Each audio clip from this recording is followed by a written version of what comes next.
काय रे मयूर, का बोलतोयस एवढा? पळत पळत तर तू आलाय ना. मस्करी करू नकोस मयूर. मी तर तुला काय विचारतोय, एकतर तू कुणाचा फोन उचलनास, इव्हन तू माझा पण फोन उचलनास.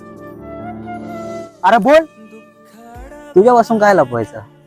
घरच्या जबाबदाऱ्या खांद्यावरती पडलं ना, सगळंच बदलून जातं. नकळत माणसाला बदलावं लागतं रे. अरे तू काय बोलतोय मला काय बी समजना.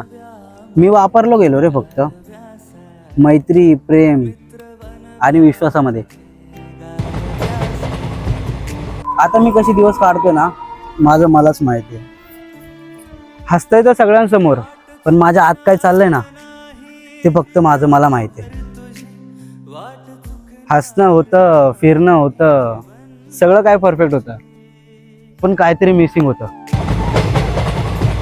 सिरियसनेस, रिस्पॉन्सिबिलिटीज आणि टाइम मॅनेजमेंट. आणि एक वेळ अशी आली की माझ्याकडे बोलायला खूप लोक होती, पण समजून घ्यायला एकही नव्हतं. आणि जेव्हा देवाने खरंच परीक्षा घ्यायची ठरवली तर